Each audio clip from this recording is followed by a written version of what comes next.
దేవుడు ఒక్కడే అని నమ్ముతున్నావా? వెయిట్ మినిట్ ప్రోగ్రామ్ని వీక్షించడానికి ఆన్లైన్కి వచ్చినటువంటి మీకు ప్రభు పేరిట శుభములు కలుగునుగాక. ప్రియమైనటువంటి వాళ్ళారా, ఒకసారి ఒక తూము దగ్గర నాలాగా వయసు కొంచెం ఎక్కువైనటువంటి వారమి మేము కూర్చున్నాం. పాస్టర్ గారు రండి కూర్చోండి అని ఓ పెద్ద ఆయన మాట్లాడుతున్నారు. మిగతా వాళ్ళందరూ కూడా ఊకడుతున్నారు. ఇలాంటి కూడికల్లో సాధారణంగా క్రైస్తవుల దగ్గర మాట్లాడుతున్నటువంటి ఒక మాట వస్తుంటుంది. దేవుడు ఒక్కడేనండి, దేవుడు ఒక్కడే. ఏముందండి, ఏ మార్గంలోకి వెళ్ళినా ఆయన దగ్గరికి ఆ మార్గం తీసుకెళ్తుంది కదా. సరే, నేను వేరే జవాబు ఏదో చెప్పాను అనుకోండి, అయిపోయింది. కానీ ఈరోజు నువ్వేమి నమ్ముతున్నావు? దేవుడు ఒక్కడే. ఎస్, మంచిది. కానీ ఆ దేవుడి దగ్గరికి మార్గం కూడా ఒకటే. ఆ మార్గమే యేసు ప్రభువారు. అందుకే యేసు ప్రభువారు యోహాను సువార్త 14వ అధ్యాయం 6వ వచనంలో I am the way, I am the way, నేను ఒక్కడనే ఆ మార్గము. ఏ మార్గంలోకి వెళ్ళినా ఆయన దగ్గరికి no no no no no no తపస్సులు చేస్తే వెళ్ళిపోతే అందరూ తపస్సులు చేసేయాలి కదా కదండి. మరి నాలాంటి వాళ్ళు తపస్సులు చేయలేని వాళ్ళ సంగతి ఏంటి? దేవుడి దగ్గరికి వెళ్ళలేమా? దేవుని దగ్గరికి వెళ్ళగలిగినటువంటి వారు మనుషులు దారి వెతకగలిగితే ఈ పాటికి చాలామంది దారులు వెతికేతురు. మనిషి దేవుడి దగ్గరికి మార్గం వెతకలేడు. ఒకవేళ వెతికితే యేసు ప్రభువారు చెప్పారు, నేనేం మార్గము అని చెప్పినటువంటి ప్రభువారు రోడ్డు కాదు, వీధి కాదు, సందు కాదు. ఆ మార్గము ఒక వ్యక్తి, ఆయన పేరు యేసు. హల్లెలూయా. దేవుని బిడ్డలారా, యేసుక్రీస్తు వారిని మనము అడిగితే ఆయన ద్వారా మనల్ని దేవుడి దగ్గరికి మార్గంగా ఆయన ఉన్నారు. అయితే ఒక విచిత్రమైనటువంటి మాట మీ ఎదుట పెట్టాలని ఈరోజు ఈ ధ్యానం మీ దగ్గరికి తీసుకొచ్చాను. యాకోబు రాసిన పత్రిక 2వ అధ్యాయం 19వ వచనంలో దేవుడు ఒక్కడే అని మీరు నమ్ముచున్నారు. గుడ్, మంచిది, అలా నమ్మవలను. కానీ దెయ్యములు కూడా నమ్ముచు వణుకుచున్నాయి. ఎంత మంచి మాట అండి. యాకోబు మాటలు ఎప్పుడు యాసిడ్ పోసినట్టు ఉంటాయి. దేవుడు ఒక్కడే అని మీరు నమ్ముతున్నారు, మంచిదే. ఆ ఒక్క దేవుడి దగ్గరికి మార్గం ఏదని వెతుకుతున్నావా అని ప్రశ్న వస్తూ దెయ్యాలు కూడా నమ్ముతున్నాయి దేవుడు ఒక్కడేనని. దెయ్యాలు కూడా తెలుసు, నమ్ముతున్నాయి, కానీ వణుకుతున్నాయి. ఎందుకు? దేవుడు ఆయనను తెలిసినా దెయ్యాలు వణుకుతున్నాయి, కానీ నీకు వణుకు లేదే.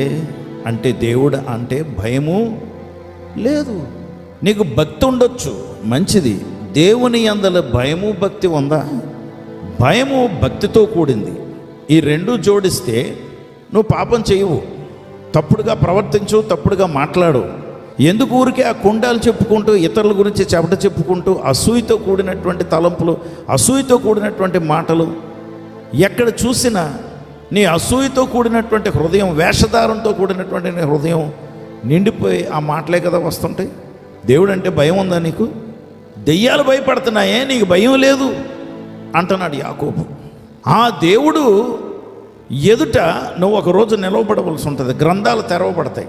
అప్పుడు నువ్వు మాట్లాడిన మాటలు, నువ్వు ప్రవర్తించిన విధానం అన్నీ కూడా తెల్లంగా అక్కడ పట్టబయలైపోద్ది. అందరు ఎదురుగుండా నువ్వు అవమానపడవలసింది ఇంక అక్కడ ఏం లేదు. తీర్పు తీర్చడానికి గ్రంథాలు తెరవబడి నిన్ను నిలదీసి ఆయన రుజువులు చేస్తారు. నరకానికి వెళ్ళిపో అంటారు. ఈరోజు నిన్ను నరకానికి పంపించేయాలని నేను ఈ మాటలు చెప్పడం లేదు. యేసుక్రీస్తు వారు మనకి రక్తం కార్చి ప్రాణం అర్పించిన వాడు క్షమిస్తాడు. వద్దామా ఆయన దగ్గరికి? క్షమాపణ అడుగుదామా? జీవితం మార్చుకుందామా? నిన్నే అడుగుతున్నాను, మార్చుకుందామా? అయితే ఆయన క్షమాపణ అడుగు, అంతే. It's as simple as that. నాకు నిజంగా తెలియదండి. 37 సంవత్సరాలు నేను తర్జన పడి ఈయన దేవుడు కాదు, చేతకాని చావు చచ్చాడు అనుకున్నాను నేను. కానీ ఒకరోజు అన్ని మార్గాలు నేను వెతికిన తర్వాత ఏ మార్గం కూడా నన్ను ఆ దేవుడి దగ్గరికి తీసుకువెళ్ళలేదు. కానీ చేతకాని చావు చచ్చాడు ఈయన అనుకున్నటువంటి ఈ ప్రభువుని నేను అడిగాను. నేను చచ్చిపోతాను ప్రభు అంటే, నువ్వు చనిపోనక్కర్లేదు నా కుమారుడా, నీ కొరకు నేను చనిపోయాను అన్నాడు. మరి నేనేం చేయను అంటే, నీ జన్మ కర్మ పాపములు ఒప్పుకో, నువ్వు క్షమాపణ పొందుతావు. నీ జీవితాన్ని నేను మారుస్తాను అన్నాడు. It's as simple as that. అంత సులువండి. ప్రార్థన చేస్తావా? నువ్వు అడుగుతావా యేసు ప్రభు వారిని? తప్పకుండా ఆయన రక్తం నీ మీద చిలకరించి నిన్ను కడుగుతారు, శుద్ధి చేస్తారు, నీ జీవితం మారుతుంది. నేను ధన్యుణ్ణయ్యాను, నేను ఆశీర్వాదకరంగా ఉన్నాను, నువ్వు కూడా అలాగే మారిపోతావు దేవుని బిడ్డ. పరిశుద్ధుడా ప్రభా, నీకు వందనాలు, స్తోత్రాలు. నీ నామానికి ఈరోజు కార్యక్రమం ద్వారా మహిమ తెచ్చుకోండి. కొందరన్నా ఈ మాటలు విని నీ వైపు తిరగటానికి, మేము క్రైస్తవులమే, మేము అన్నయ్య తీసుకున్నాం, బాప్తిసం తీసుకున్నాం, ఇలాగలాగా అనుకుంటున్నారు, కానీ పాపక్షమాపణ అనేది వారి జీవితాల్లో జరగలేదు. ప్రభా క్షమించండి, వారిని దర్శించండి, వారి పాపమును ఒప్పించండి. ఇప్పుడు వారు ఒప్పుకుంటూ ఉంటుండగా నన్ను క్షమించు ప్రభా అని అడుగుతుంటే మీరు క్షమించమని చేతులు జోడించి నమస్కరించి అడుగుతున్నాను. ప్రభా, దేవుడివైన నీవు మమ్మల్ని క్షమించడానికి ఇష్టపడుతున్నావు. నువ్వు అక్కడవే దేవుడివి. నీ దగ్గరికి మార్గం కూడా ఒకడే, ఆయన ప్రభు, ఆయన పేరు ప్రభు అయిన యేసు. కనుక ఆయన ద్వారా మమ్మల్ని క్షమించి పరలోకంలోకి మోక్షానికి రావడానికి సాయం చేయమని యేసు నామంలో ప్రార్థించి వేడుకొంచున్నాం తండ్రి. ఆమేన్.